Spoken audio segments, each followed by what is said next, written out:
Hey everybody, it's Mitch, and welcome to my next video. Today, we've got another Dungeons & Dragons 3.5 build for you. And today, our build is one that I like to call Murderer. Now, this guy is a dark feller. He's the type of guy that, well, he's basically going to just be a crazy, serial killer, assassin, yeah. And I guess assassin's not really the best term, but yeah, this guy just loves to kill. That's his whole shtick is this is the kind of guy that loves to kill, and he gains a certain amount of power from it. So let's talk about this build that I came up with. It's a little tricky to make this, especially seeing as most builds are about killing in D&D, like dealing damage. That's kind of the whole thing for most builds. But this one's a little bit more specific. So let's start with it. All right, so first off, we want to take 2 levels of Rogue. And we want to go with the feat version of Rogue. And the reason for that is we're going to need some feats. And we don't really need sneak attack. It's not something that's really going to be coming up a lot. But we're going to want the skills and we want evasion. It's a very nice thing to have. So yeah, 2 levels of Rogue with the feat version. Then we're going to take a 1 level dip in Barbarian. In the 1 level dip in Barbarian, we are going to want the variant of Barbarian that gives us Pounce. So we're going to want, I think it's a Lion Totem Barbarian. So we're going to want that for Pounce, because Pounce is just really good. Then we take 4 levels of Paladin, but not just regular Paladin. We're going to go with Paladin of Slaughter, the Chaotic Evil variant. Because, what alignment loves just senselessly killing for the sake of it more than Chaotic Evil?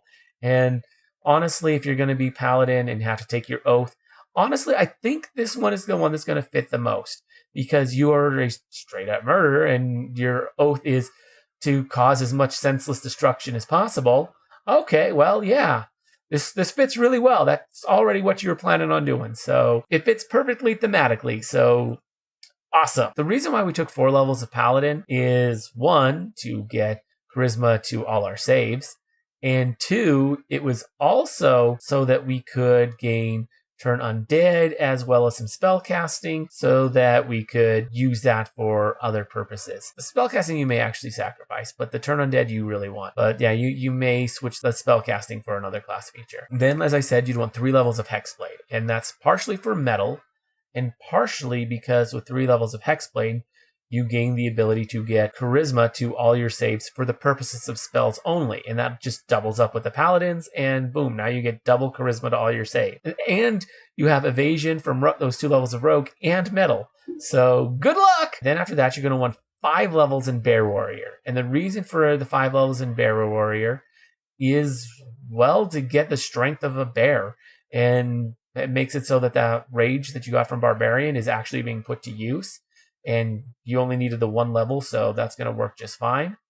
And you just get really strong and can do a lot of damage really fast. Then you take 2 levels of Blackguard, and that's mostly to get another charisma to saves. So now you're getting triple charisma to saves for spells and double for everything else. So just really nice. Full base attack, good synergy, all that good fun stuff. And you get poison use too while you're at it, so that's cool. Then you're going to take 2 levels of Divine Crusader. And the reason for Divine Crusader is to gain access to a specific spell. You're going to want the Pain Domain. And the reason for that is their 2nd level spell. And the 2nd level spell in the Pain Domain is something called Sadism. And Sadism just really fits this build a lot. It's something that I really based this build on heavily. And you're going to want to persist it. That's why you wanted the Turn Undead abilities, so that you could use Divine Meta Magic to persist Sadism to make it last all day long. Basically what Sadism does is every time you do damage, the next turn you get bonuses to your attack rolls and saves and everything. So yeah, Sadism's really, really good for this. You just get stronger by doing damage. It's very, very nice. So this is when the build really starts to come together. And then finally, 20th level, you're going to take a level of Warblade in order to round everything off.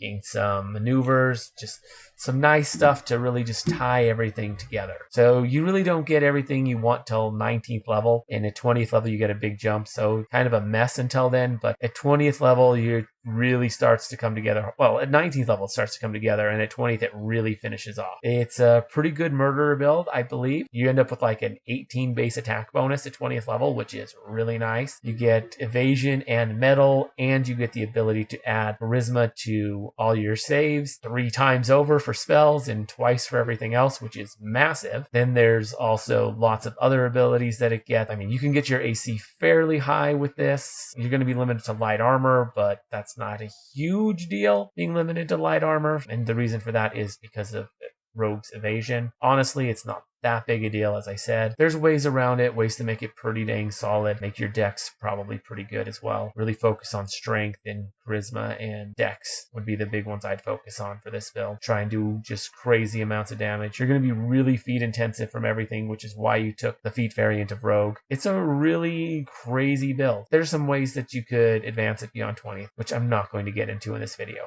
But anyways, let me know what you guys think about the build down in the comments below. If you enjoyed the video, consider giving it a like. Maybe subscribe to the channel for more D&D 3.5 content. And ring that notification bell so you never miss out on a video. I also have a link down to my Discord as well as to my Twitch channel where I stream pretty regularly. Hard to say what I'm going to be streaming because this video is coming out way in the future and things could change by then. But come check that out.